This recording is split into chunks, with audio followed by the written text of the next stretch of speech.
Parce que vivre avec un handicap, ce n'est pas renoncer à ses rêves, ni à ses passions, encore moins à sa dignité. Vivre avec un handicap, c'est réinventer chaque jour sa manière de vivre, d'aimer, de créer et de contribuer.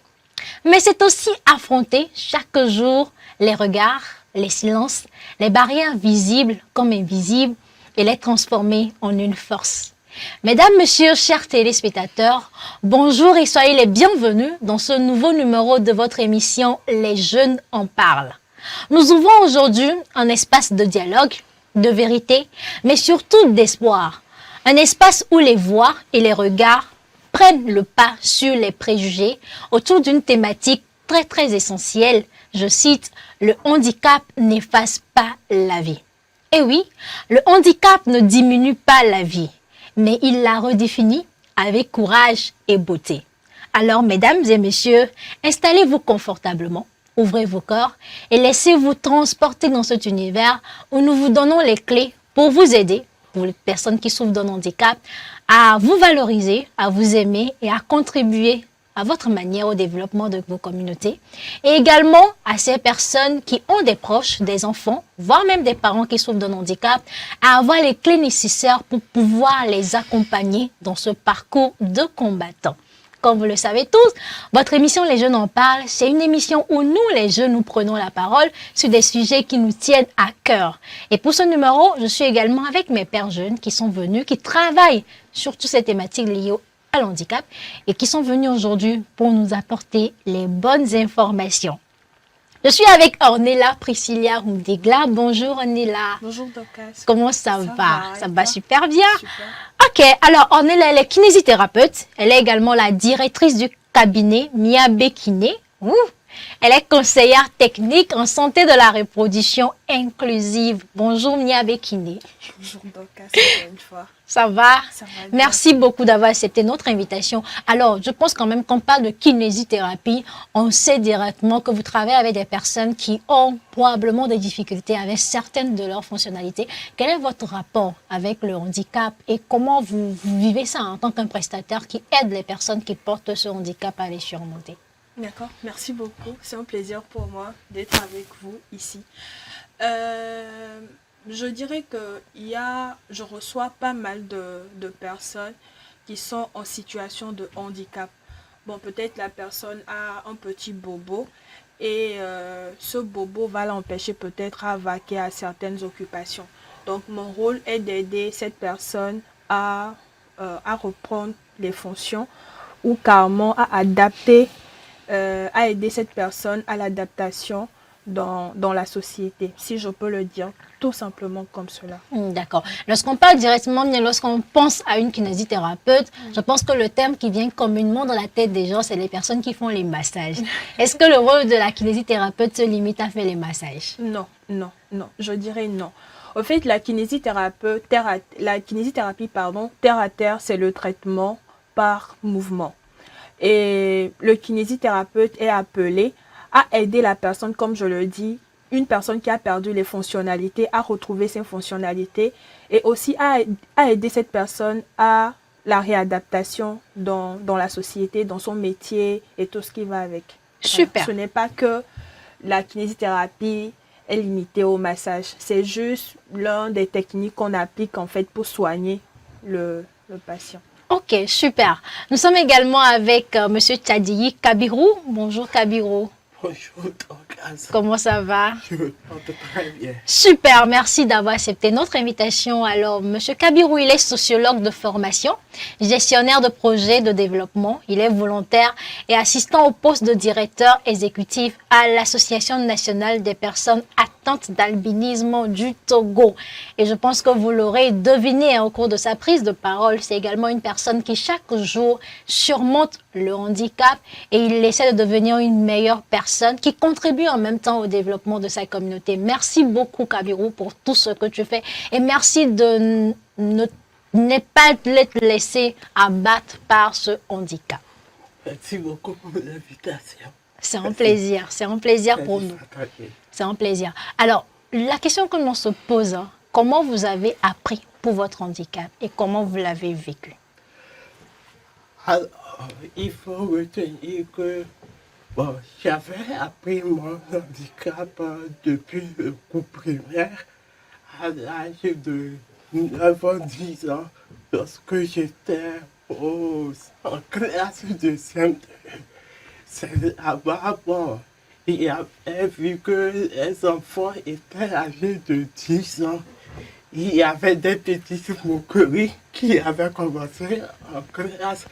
Mais ces différentes moqueries ne m'ont pas tellement empiété. Ça m'a plutôt au contraire galvanisé à obtenir mon certificat d'études du premier degré.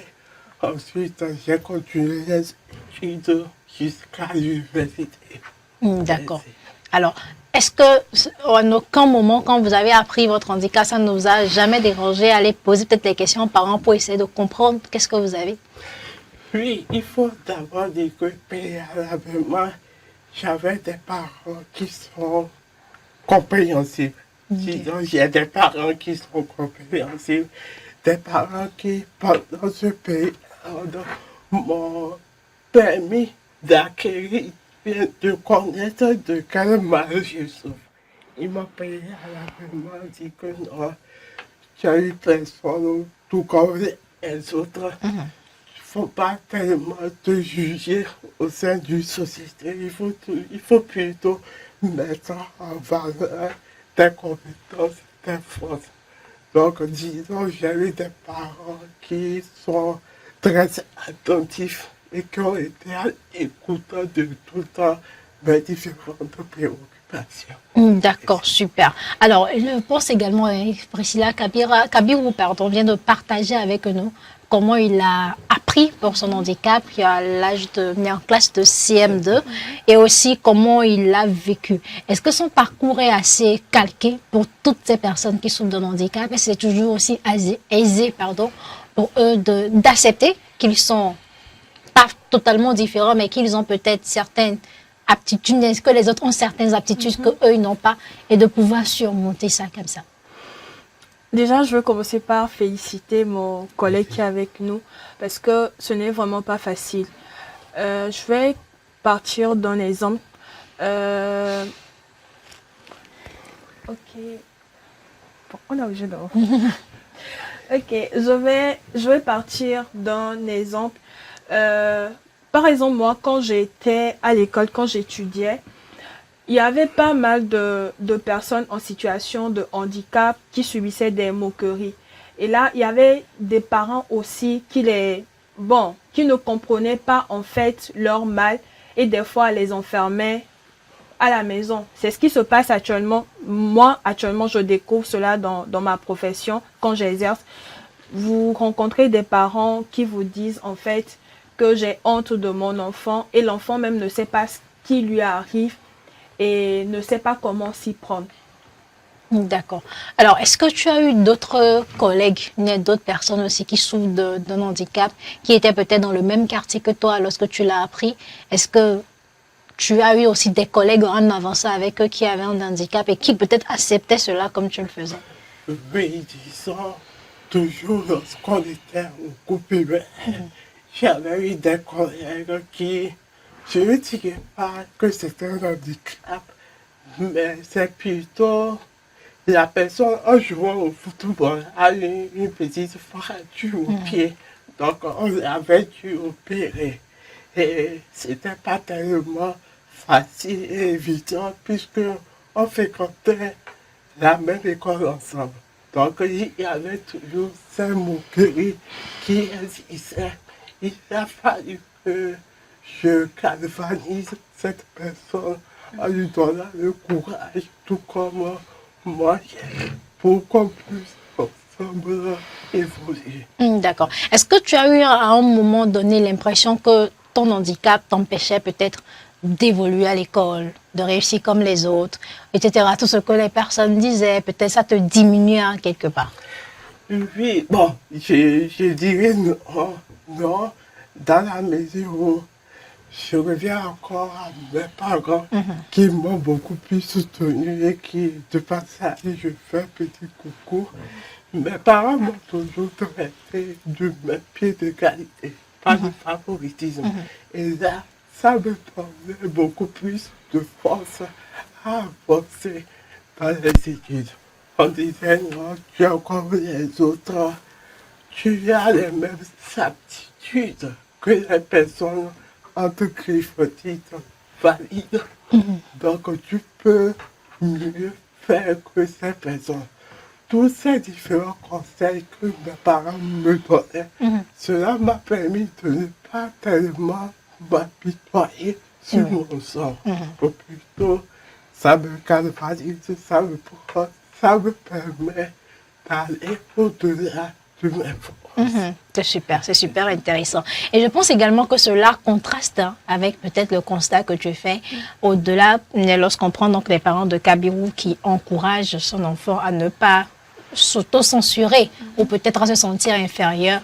Il y a des parents comme l'histoire que tu nous ramènes qui ont même honte d'abord de leur enfant, qui cachent leur enfant. Qu'est-ce qui peut expliquer cette disparité de réaction au niveau des parents ou de l'entourage?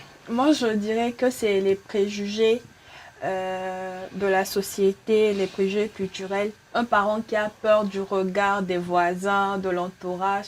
Donc, et aussi, bon, puisque nous sommes en Afrique, des fois, on va dire que c'est la faute de... On va pas dire forcément que c'est la faute du papa. Hein. On rejette toujours la faute sur la maman. On va dire que c'est la maman qui est maudite, c'est toi. C'est à cause de toi, ton enfant est dans cette condition. Donc, ça fait un peu que les parents ont, surtout la maman, a honte de faire sortir son enfant et elle cache son enfant, en fait. D'accord. Et en général, comment le handicap est perçu en général à l'heure d'aujourd'hui? Le handicap est perçu comme un obstacle et en réalité, ça ne devrait pas être le cas parce que ce n'est pas une fin en soi. Moi, je dirais que le handicap, avoir porté un handicap n'enlève ni le rêve, ni le talent, ni la capacité de contribuer au bon développement de la société. D'accord. Alors, Kabirou, quand tu regardes, depuis peut-être le CM2 jusqu'à maintenant, comment tu penses que le handicap est perçu? Bon, il faut dire que de nos jours, il y a plusieurs étapes qui ont été faites tant par le gouvernement, tant pour les organisations non gouvernementales, tant pour les partenaires techniques et financiers de ces différentes institutions. Il faut dire également que le handicap, la façon de l'apercevoir diffère d'une communauté à une autre. Par exemple, si nous sommes dans le milieu urbain, il faut reconnaître que dans le milieu urbain, il y a une sorte de psychologie qui s'installe. Là-bas, il y a une acceptation mutuelle. Les choses sont beaucoup plus développées et poussées. Par contre, si nous nous dirigeons vers le milieu rural, il faut reconnaître que ce sont des communautés qui ont encore des normes et des valeurs. Donc ces normes et valeurs qui persistent toujours ne permettent pas au développement des personnes en situation d'handicap. Donc pour résumer, il faut reconnaître que la manière de percevoir diffère d'une communauté à une autre. Super. C'est toujours intéressant aussi de tenir compte de cette disparité, mais peut-être de cette différence, pour savoir aussi comment orienter nos actions d'une communauté à une autre. Alors, lorsqu'on dit que le handicap n'efface pas la vie, qu'est-ce que cela suscite en toi, Nyawiki? Le handicap n'efface pas la vie, parce que c'est ce que je viens de dire en amont. Elle ne nous enlève pas, en tout cas, le rêve, le talent. Et avec le handicap, on peut fonder une famille, on peut réussir, voilà. Ce n'est pas en tout cas une fin en soi, comme je l'ai dit. D'accord. Alors, est-ce que ça t'est déjà arrivé de voir peut-être ton handicap comme étant une fin en soi? Ou de se dire que tu pourras pas, bon, comme vient de le dire Priscilla, tu t'es déjà projeté, se marier, fonder une famille, faire des enfants. Parce que également, je pense que l'autre hantise aussi qu'on ne partage pas, c'est que beaucoup de personnes, hein, et moi j'ai une amie, elle a un handicap physique, mais elle pense toujours que si elle accouche, elle risque de transmettre ce gène-là à son enfant et que peut-être son enfant s'il va venir, peut-être ils sont les membres, ils sont les doigts, etc. et tout. Cela fait que même si peut-être elle grandit dans un environnement avec beaucoup d'amour et qu'elle s'accepte, cette peur-là de peut-être transmettre son handicap à sa progéniture fait que elle se limite, pas d'enfant, pas de mariage, pas ci, pas ça. Comment cela c'est à ton niveau? Comment tu te projettes? Bon, il faut dire qu'à mon niveau, personnellement, comme je viens de le dire, j'ai eu une famille beaucoup plus compréhensive, une société qui me comprend également du côté de mes amis, du côté de mes collègues. Donc, avec toutes ces différentes attentions positives que j'ai, bon, je me dis que je suis un homme tout comme les autres. Je suis un peu griffe, valide, tout comme toute personne. Quoi. Donc, je ne me focalise pas tellement sur mon handicap à dire que non, le handicap est un frein à mon développement personnel, économique ou non. Au contraire, je me sers de ce handicap pour faire une force que j'entreprends au sein de ma communauté. D'accord. Est-ce que tu penses que toutes les personnes qui souffrent d'un handicap arrivent à se projeter comme ça? Je dirais non. Non, c'est pas tout le monde parce que des fois, il faut reconnaître également qu'il y a certains facteurs qui changent la mentalité d'une personne. Imaginez par exemple une personne en situation de handicap qui n'est pas dans la même situation que moi. C'est-à-dire cette personne n'a pas les soutiens moraux, financiers de son entourage. Donc il faut reconnaître que ça lui sera tellement difficile pour avoir cette mentalité que j'ai aujourd'hui. Donc il y a des facteurs qui entrent en jeu pour diversifier les choses. D'accord. Alors Priscilla, en collaborant, en travaillant avec des patients qui souffrent d'un handicap quelconque, est-ce qu'ils arrivent aussi à se projeter pour une vie meilleure, épanouie, normale comme tout le monde, ou bien ils ont des limites qu'ils se posent eux-mêmes, bien que leur entourage leur impose d'une manière ou d'une autre? Ok. Au début du traitement, c'est vraiment difficile parce que quand le patient arrive, bon, il y a des types de handicap en tout cas, mais quand c'est un peu prononcé que le patient arrive, il y a déjà ce mal, il y a une perte de confiance. Donc, moi, je dois faire un travail psychologique avec le patient, même si je ne suis pas psychologue, disons que on fait le travail t'oblige. Ouais, voilà, à faire, en tout cas, à faire à être une mini psychologue, si je peux le dire, pour aider le patient à accepter le traitement. Maintenant, au cours du traitement, oui, des fois, le patient ne peut pas récupérer à 100%, mais il faudra aider peut-être le patient à récupérer 50% ou à 60%, disons. Donc, il faudra adapter en fait le traitement pour que le patient, même si avant le patient faisait telle chose, mais avec la survenue du bobo, si je peux le dire, le patient ne pourra plus faire cette chose. Donc, il faudra adapter, au moins ne pas qu'il se sente inutile. Aider la personne quand même à faire d'autres choses, quoi. Donc, c'est un peu cela. D'accord. Et ça marche? Jusque-là, je dirais ça marche à 80%. Mais en tout cas, c'est vraiment difficile, mais bon, on tient le coup, c'est l'engagement après tout. Alors, je pense également à comment expliquer le fait, je pense que Kabirou avait commencé par, pas incriminer, mais pas énumérer l'entourage, les différents types de soutien que la personne a reçu, qui pourrait aussi d'une manière ou d'une autre influencer sa perception de l'handicap. Est-ce que cela se limite peut-être à notre entourage? Est-ce que toutes les personnes qui ont un entourage sain, compréhensif, etc. et tout, ont une meilleure perception de leur handicap? Une personne qui a un entourage sain, qui comprend qui essaient de comprendre en fait le handicap encourage, c'est déjà en plus parce que disons que la famille et l'environnement jouent un rôle crucial. Mais si par malheur une personne en situation de handicap tombe sur une famille qui ne l'encourage pas ou n'est pas dans un environnement favorable ou inadapté à son mal, c'est vraiment difficile pour cette personne. La personne va se sentir mal à l'intérieur d'elle-même.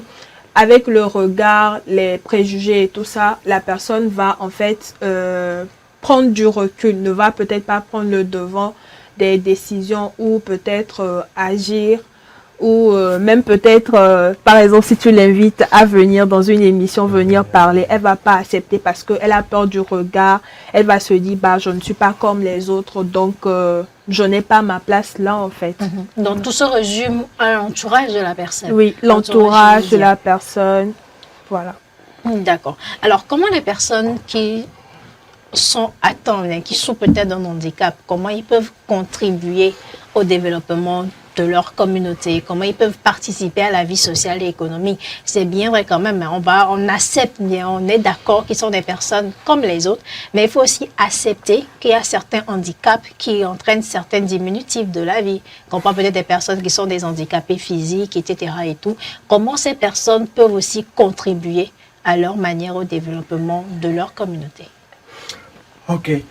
Le premier point que j'aimerais soulever, c'est que ces personnes en situation de handicap doivent avoir confiance en eux. Parce que sans la confiance, vous ne pouvez pas prendre des initiatives qui peuvent contribuer au développement de votre communauté.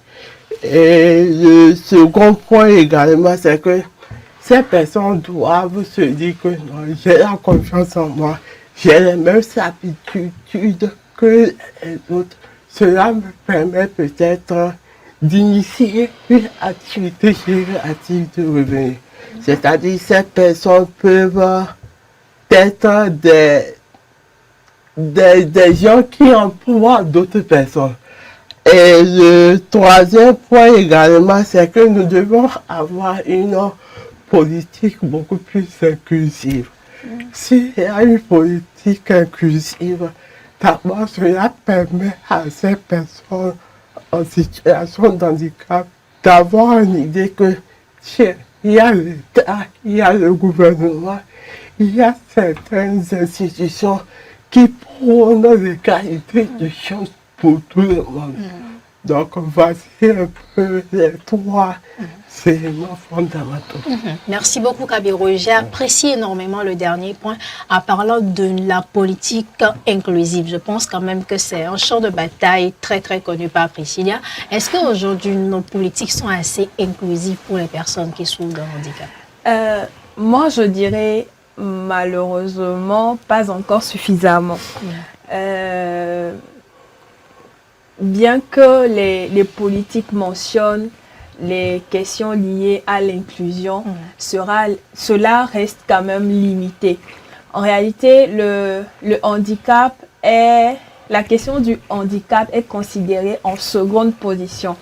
Donc, les personnes concernées ne sont pas vraiment consultées dans l'élaboration de certains programmes de santé publique ou, je ne sais pas, dans des instances de décision, ne sont pas en tout cas convoqués dans les instances de décision pour les prises de décision les concernant en tout cas. Voilà. Pour les intégrer aussi, à discuter, voir de quoi avez-vous besoin, et comment on peut vous aider. Mais je pense quand même qu'il y a des politiques, en fait. Donc ça dit que les politiques sont écrites sans les personnes concernées. Oui, mais en fait, c'est ça que je suis en train de dire. Ce n'est pas suffisamment prise en compte. Même si on parle de l'inclusion aujourd'hui, oui, mais sur le terrain, on voit qu'il y a beaucoup de choses à faire. D'accord. Alors, Kabirou, est-ce que vous pensez que vous êtes suffisamment inclus dans l'élaboration, la mise en œuvre et l'évaluation des politiques qui vous concernent? Bon, disons tout comme ma collègue vient de le dire, il y a eu des avancées qui ont été faites par le gouvernement, bref, toutes les institutions, mais beaucoup de choses restent encore à faire. Nous ne devons pas nous cantonner uniquement sur ce qui a été déjà fait, mais on peut aller au-delà de ces différents acquis que nous avons déjà obtenus. Donc, je dirais qu'on peut encore mieux faire. D'accord. Donc, lorsqu'on parle en même temps de politique inclusive, qu'est-ce qu'on attend réellement? Si on veut mieux faire, qu'est-ce qu'on attend? Quand on parle de politique inclusive, moi je trouve qu'on doit, on doit penser aux éducations inclusives, aux formations adaptées, aux infrastructures accessibles. Par exemple, je peux citer les centres de santé, disons qu'ils ne sont pas encore vraiment accessibles, le personnel qui n'est pas encore vraiment formé à accueillir et à accompagner les personnes en situation de handicap, et aussi les coûts de prestations spécialisées qui sont encore très élevés, donc on doit revoir tout ça. Aussi oui, justement ça. D'accord. Je pense qu'il y a Priscilla qui a ouvert le couvercle sur le sujet en parlant aussi de l'accès aux soins. Est-ce que les personnes en situation de handicap ont des défis spécifiques en termes d'accès aux soins? Oui, bon, disons, il existe toujours des défis spécifiques. C'est spécifique à chaque handicap. Si nous prenons par exemple un handicap visuel malvoyant, cette personne n'aura pas les mêmes défis qu'un handicap physique. Donc, il faudrait que nous spécifions chaque défi à chaque handicap. Donc, si nous avons des différents défis qui correspondent aux différents handicaps, ça permet également de soulager ces personnes en situation de handicap et également de soulager la communauté qui, malgré tout, constate également quelques difficultés.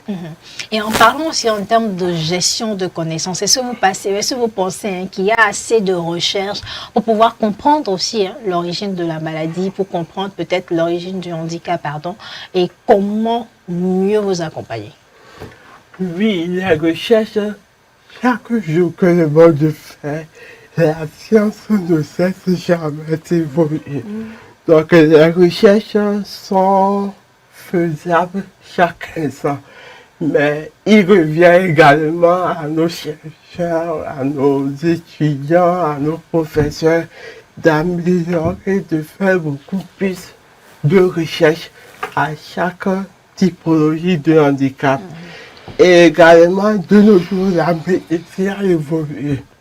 Les médecins également doivent faire plus de recherches pour savoir que si je me retrouve face à cette catégorie de handicap, voici les différents remèdes que je peux employer.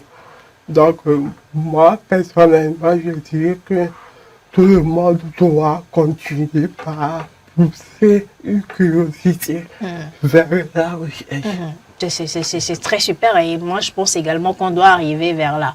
Parce qu'une chose est de porter un handicap, mais l'autre chose c'est de ne pas comprendre, et c'est de ne trouver aussi personne qui puisse t'expliquer du moins qu'est-ce que tu as.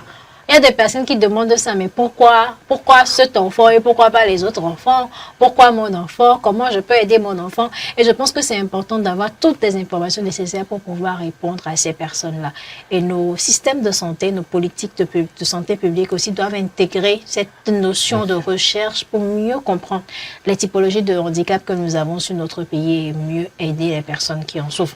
Et en parlant également de l'inclusion, comment nos lois, comment nos cadres, nos textes, etc. qui existent peuvent aider à mieux protéger les personnes qui sont en situation de handicap? Moi, je dirais que la loi doit être plus claire, appliquée et sanctionner les cas de discrimination. Elle devait pousser également les institutions publiques comme privées à employer en tout cas les personnes en situation de handicap. peut-être inciter à avoir un quota ou des mesures de l'employabilité de ces personnes concernées. C'est vrai. Ouais. J'avoue également que c'est un sujet aussi qui est très, très, très intéressant parce que je ne sais pas s'il y a des études qui sont faites au Togo, mais on a un peu l'impression que les personnes qui souffrent d'un handicap sont, entre guillemets, de la classe sociale financière beaucoup plus faible. On les voit le plus souvent dans des situations de vulnérabilité, en train de quémander, en train de faire ça, et y compris également même ceux qui vont à l'école, ceux qui ont des diplômes. Alors, quels sont les défis liés à l'employabilité que vous rencontrez? Bon, il faut remarquer qu'il y a plusieurs défis liés à l'employabilité. Comme tu viens de le constater, il y a certaines organisations, certaines institutions, bon, qui, malgré tout le développement, que toutes les recherches qu'on fait sur le handicap, continuent toujours d'être pessimistes devant les personnes en situation d'handicap. Et cela ne permet pas d'avoir une société beaucoup plus inclusive que nous voulons atteindre. Le second point que je dirais, c'est d'avoir un processus de recrutement inclusif. C'est ce que je viens de dire. Nous devons donner la chance à tout le monde, que ce soit la personne en situation d'handicap ou non. Tant que ces personnes ont les aptitudes concrètes pour accomplir les différentes tâches qui lui seront assignées. Donc, à quoi bon stopper l'évolution de ces personnes? Et le dernier point que je dirais, c'est également favoriser la formation et l'évolution professionnelle de ces personnes en situation de handicap. Dans la mesure où vous voyez dans une entreprise une personne en situation de handicap qui fait beaucoup d'efforts, qui évolue, mais on se cartonne beaucoup plus sur son incapacité. On se dit non, lui ne peut pas, on ne peut pas lui promouvoir à un autre poste de responsabilité. Malgré tous les défis, malgré tout ce qu'il fait. Donc, j'exhorterai vraiment les différentes institutions à accompagner les personnes en situation de handicap. D'accord. Alors, je pense également, hein, tu es kinésithérapeute, mais à un moment, tu es directrice d'un cabinet. Un cabinet également qui recrute et recrutera des agents de santé aux sortes de prestataires. En te mettant dans la peau des recruteurs, quels sont peut-être les défis à leur niveau qui font que, comme l'a énuméré Kabirou, on a des difficultés à recruter, à garder et à promouvoir les personnes en situation de handicap? Moi, je dirais, je vais plutôt contourner la question. Et je dirais que tout est question d'inclusion, d'adaptation. Oui, c'est vraiment difficile. Je comprends des fois le fait de recruter. La personne vous aide en fait à bien gérer votre entreprise. Mais au-delà de cela, vous devez payer également. Mais s'il y a un poste adapté et que vous voyez que la personne n'est peut-être pas en mesure de vraiment vaquer aux vraies fonctions de ce poste, c'est vraiment difficile. Mais en tout cas, moi, j'encourage quand même à revoir le recrutement. En tout cas, faire une formation adaptée, que ce soit peut-être ce sera une personne qui a un handicap visuel, au moins réadapter les fonctions, que ce soit en braille, les outils, que ce soit en braille, ou soit en support accessible ou en langue de signe. C'est vraiment difficile, mais bon, il faudra bien Et en parlant justement de ça, on pourrait aussi peut-être tolérer certaines de nos politiques aussi qui n'arrivent pas à être inclusives. Est-ce que c'est la complexité peut-être d'intégrer dans nos curricula les documents en braille, les documents que peut-être des personnes qui n'écoutent pas peuvent comprendre, des personnes qui ne voient pas, etc. et tout. Est-ce que c'est assez complexe? Est-ce que c'est assez difficile de mettre ça en œuvre? Ou bien toujours est question de volonté? Tout n'est pas question de...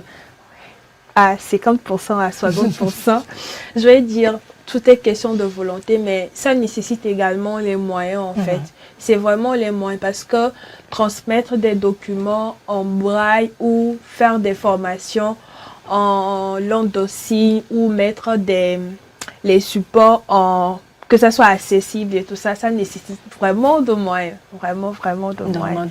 Ouais, donc je pense que c'est ça qui décourage certaines personnes à ne pas pouvoir recruter en fait les personnes en situation de handicap, et même des fois l'inaccessibilité de ces bâtiments, de ces structures, de ces entreprises en fait. D'accord. Et en continuant dans ça, cela demande également ce qu'on puisse peut-être revoir les différentes sortes de formations que ces personnes peuvent peut-être suivre. Parce qu'une personne qui est en situation de handicap auditif, qui veut devenir assistante commerciale, ou comment on les appelle, les services clients qui reçoivent des appels, etc. et tout, on peut... Si un recruteur ne te prend pas, on ne pourra pas parler de discrimination. Oui. Mais tes aptitudes actuelles ne te permettent pas peut-être de faire ce travail. Alors, est-ce qu'aujourd'hui, on devait peut-être aller à une réorientation des personnes en fonction de leur handicap? Justement, et c'est la meilleure option que je préconiserais. Il faut beaucoup plus se réorienter. De nos jours, il faut dire que ce n'est pas tellement les personnes en situation de handicap, c'est dans nos vies courantes. Vous verrez des personnes qui ont d'autres diplômes, mais force est de constater malheureusement que ces diplômes ne pourront pas leur conduire vers des débouchés. Donc on est obligé de se réorienter vers d'autres secteurs socio-professionnels. Du coup, je préconiserais qu'il faut toujours une réorientation et surtout avoir cette capacité d'adaptabilité à chaque situation qui s'offre à nous. C'est très très important. Et ce ne sera pas de la discrimination, j'espère. Non, à mon œuvre la vie. Priscilla, est-ce que tu penseras de la discrimination? On peut peut-être dire que ce genre de filière, c'est pour les personnes en situation de handicap, mais ce genre de filière, les personnes en situation de handicap ne peuvent pas le faire. Non, ne peuvent pas le faire, c'est la discrimination. Dire comme ça, c'est la discrimination. Mais en tout cas, il faut évaluer le potentiel de la personne, les capacités de la personne et penser à adapter. C'est pour ça qu'on parle de l'orientation, de l'adaptation en fait. Peut-être, oui, je ne peux pas faire ci, mais je pourrais être bon dans d'autres domaines en fait. C'est comme un poisson qui ne peut pas, je veux pas dire grimper l'arbre et voilà, vice versa quoi. Donc il faut penser à la réadaptation, à l'orientation et voir comment chacun pourrait contribuer au bon développement de la structure ou de la société en fait. C'est très très important. Et aujourd'hui également, l'autre question qu'on se pose, pour que ça puisse changer, il faut que les personnes en situation de handicap, comme l'a dit Priscilla, se retrouvent dans ces instances décisionnelles. Alors, pourquoi également ils ne se retrouvent pas? Pourquoi ils ne se retrouvent pas? La question est beaucoup plus... C'est sondé à plusieurs volets. Tout d'abord, il faut dire que moi, je le dis toujours, quand on a une personne en situation de handicap, nous devons faire 2 fois, beaucoup plus de fois que la personne dites qui on est valide. De nos jours, l'acquisition de la connaissance est vraiment importante. Peu importe votre situation, vous devez aller au-delà de vos capacités. Vous devez vous diriger vers la formation pour avoir cette connaissance recherchée.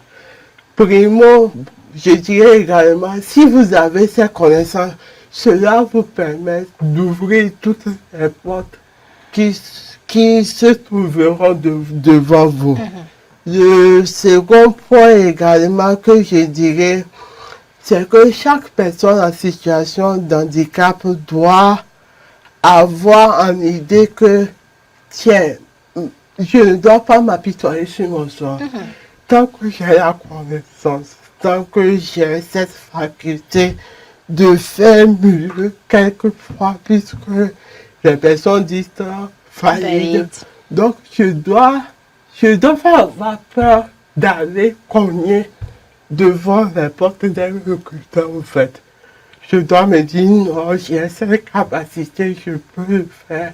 Et certainement qu'avec l'aide du bon Dieu, tu auras ta place au sein de la communauté. C'est très important. Tata inclusion, tu veux ajouter quelque chose également? Pourquoi peut-être ils ne se retrouvent pas dans ces instances décisionnelles? Je dirais que c'est vraiment difficile. Quand on se met dans la peau de ces concernés-là, c'est vraiment difficile à cause des préjugés tenaces de la société, tout ce qui va avec. Mais en tout cas, comme mon collègue l'a dit, c'est le moment de les sensibiliser à prendre le devant, en tout cas, des choses, à ne pas seulement regarder à leur déficit, si je peux le dire ainsi, et à vouloir également contribuer. Et en même temps, peut-être les instances de décision pourront nous aider, pourront mettre en place des formations inclusives pour encourager ces personnes, favoriser également une éducation inclusive pour aider ces personnes également à se sentir bien, à se sentir confiantes et à essayer de prendre le devant des choses. Et quel est le rôle que tu penses que les médias doivent jouer aussi dans la promotion d'une image positive de l'handicap? Oui, dans la promotion d'une image positive de l'handicap, je pense que les médias sont des vecteurs de sensibilisation. Les médias doivent être beaucoup plus un canal de sensibilisation sur le handicap. Les médias doivent prôner une valorisation des personnes en situation de handicap. Et le second point également, nous devions nous orienter vers une inclusion médiatique. Une inclusion médiatique dans la mesure où il faut inviter toutes les personnes en situation de handicap aux différents sujets qui sont sur la table. Parce que comme je l'ai toujours dit, ces personnes en situation de handicap ont le mindset, comme on le dit. Ils peuvent également donner leur avis sur les questions de l'heure. Et le troisième point, c'est que les médias sont des plateformes d'expression. Les médias doivent valoriser le handicap dans toute sa globalité. D'accord, merci beaucoup. Je ne sais pas si tu voulais ajouter aussi quelque chose par rapport au niveau des médias. Et on va profiter en même temps pour parler aussi des mécanismes d'inclusion. Quel est le rôle que les familles, quel est le rôle que les entourages aussi doivent jouer dans ce processus d'inclusion? Les familles jouent un rôle vraiment crucial, un rôle vraiment important dans l'inclusion des personnes en situation de handicap. Et moi, je dirais que en aidant ces familles, en mettant en place des formations pour sensibiliser en fait ces familles-là, cela va les aider plus tôt. Et les familles, et les personnes handicapées, et les personnes en situation de handicap, voilà, à s'épanouir. La famille ne devrait pas plutôt être un frein à l'épanouissement de ces personnes, mais plutôt doivent être un soutien actif à la réussite de ces personnes. Donc, d'accord, super. Kabirou, quelle est la place de la famille? Je dirais la place de la famille, elle est très très importante. Comme ma collègue vient de le dire, la famille doit soutenir beaucoup plus ces personnes en situation de handicap. Si une personne en situation de handicap constate déjà qu'au sein de sa famille, tout est rose, entre guillemets, cela lui favorisera un épanouissement socio-économique professionnel au sein de notre communauté. Et également, je vais beaucoup plus insister sur une communication familiale. Au sein de la famille, il faut beaucoup plus échanger avec ces personnes en situation de handicap pour savoir les difficultés, les défis quotidiens qu'ils ont chaque jour. Et je pense également qu'il y a des familles qui essaient, mais que des personnes, des enfants ou peut-être les jeunes qui est porteur du handicap n'est pas aussi assez, je ne sais pas si je vais le dire, flexible ou assez, ne veut pas se laisser aider. Comment ces familles-là doivent s'y prendre? Je dirais, tout part déjà de la connaissance du sujet même en fait. Si moi-même en tant que personne en situation de handicap, je sais que j'aurai forcément besoin de l'aide. Et d'autant plus que c'est une aide familiale, je ne devais pas fermer la porte. Je devais plutôt ouvrir cette aide familiale pour qu'elle puisse contribuer à mon développement personnel. Également, le second point, je dirais, il faut que ces différentes familles continuent toujours par sensibiliser, par montrer surtout le bien fondé de l'aide qu'elles veulent apporter aux personnes en situation de handicap et qui sait peut-être un beau jour, ça sourira. Ça sourira absolument. Et qu'aujourd'hui, si on veut vraiment que ça peut sourire un beau jour, quel est le rôle que les autorités locales, les collectivités, voire même le gouvernement doivent jouer dans ce combat? Comme je l'ai dit, sensibiliser, inciter par exemple les institutions privées, publiques à peut-être recruter, inciter les médias à passer les messages de sensibilisation et aussi peut-être punir également les cas de discrimination faite aux personnes en situation de handicap. Ce n'est pas aussi simple, mais bon. Il faut essayer. Il faut essayer. Il faut essayer quand même. Est-ce que tu penses qu'il y a d'autres rôles que l'État aussi doit jouer dans l'accompagnement des personnes en situation de handicap, Kabirou? Oui, l'État, on sait tous que l'État, c'est notre papa à tous. Donc, comme on le dit souvent, donc, au-delà des mécanismes qui ont déjà été élaborés, Oui. l'État a ce devoir de veiller scrupuleusement au respect de ces différents mécanismes. Également, l'État doit aller au-delà de ce qui a été fait. L'État doit s'ouvrir, doit améliorer les différentes conditions socio-économiques des personnes en situation de handicap. D'accord, super. Merci beaucoup, Kabirou. Merci beaucoup, Priscilla. Ce fut très, très intéressant de discuter de ce sujet avec vous. Alors, très rapidement, qu'est-ce qu'il faut faire à tous les niveaux? Mais quel est le message que vous souhaiteriez passer à une personne qui porte un handicap? Le message, c'est que le handicap, ça va de droit à tout le monde en tout cas. Le handicap est une réalité humaine. Ce n'est pas, ne le prenons pas comme une faiblesse et changeons nos regards, brisons les barrières et faisons de nos différences un atout pour le bon développement de notre société. Super. Merci beaucoup, Priscilla. Kabirou? Oui, mon conseil que je dirais, toute personne qui a un handicap doit avoir en tête que ce n'est pas une fin en soi. C'est plutôt le handicap doit être une force pour aller au-delà de nos communautés, au-delà de nos sociétés et surtout d'impacter notre communauté. Une personne en situation de handicap a les mêmes chances, les mêmes pieds d'égalité, tout comme une personne dite valide, entre guillemets. Donc, pour finir, c'est d'exhorter toutes les personnes en situation de handicap d'aller surtout faire une connaissance.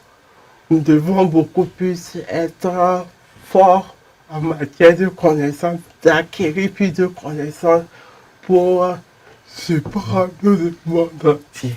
D'accord. Super. Merci beaucoup, Kabirou. Je Merci. pense également que tu forces l'admiration. Hein. Comme l'a dit Priscilla, très peu de personnes accepteront peut-être venir sur un plateau pour s'exprimer sur un sujet pareil.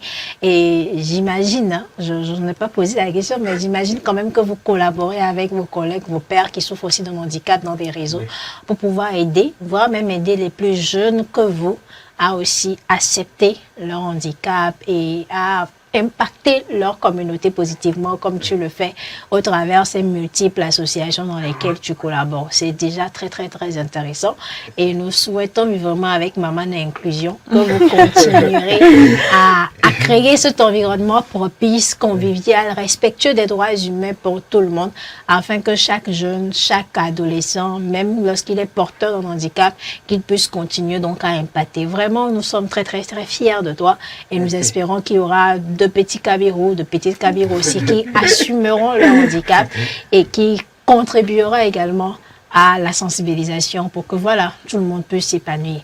Alors, chers téléspectateurs, et sans oublier également Maman Nakine qui fait... Maman Nakine qui fait quand même un travail magnifique avec des personnes qui ont besoin d'un traitement, là je dis traitement pas la quoi, pas la mobilité, pas la fonction, c'est pas... C'est pas quoi? Traitement par le mouvement. Traitement par le mouvement. Ouais, traitement par le mouvement. Voilà. Donc, merci aussi à vous, chers téléspectateurs. Merci de nous avoir suivis. Ce fut un plaisir, comme vous le savez, de tout le temps discuter avec vous des sujets qui nous tiennent à cœur et qui vous tiennent également à cœur. Vous avez compris aujourd'hui que le handicap n'efface pas la vie. Le handicap redéfinit la vie et qu'il est donc très important de s'entourer des bonnes personnes, des personnes qui vous boostent, des personnes qui vous galvanisent, comme le dit bien Kabirou, afin que vous puissiez révéler le plein potentiel qui est en vous. Nous vous croyons en vous, nous croyons pleinement en votre potentiel et nous savons que le handicap ne limite en rien le potentiel que vous portez pour vous. Chers parents, continuez pas à supporter vos enfants, pas les soutenir, pas les aider à comprendre leurs différences et à faire de ces différences-là une force remarquable. On se retrouve la semaine prochaine pour un autre numéro. D'ici là, portez-vous bien. Restez branchés sur les programmes de votre chaîne utile, la chaîne Santé et Sauteur TV. Nous saluons également toute l'équipe de la réalisation, toute l'équipe de la régie pour le beau travail qui ne cesse de nous fournir. Et c'est pour vous qu'on le fait. Donc restez branchés, continuez pas à nous soutenir. Et on se retrouve la semaine prochaine pour un autre numéro. Bye bye.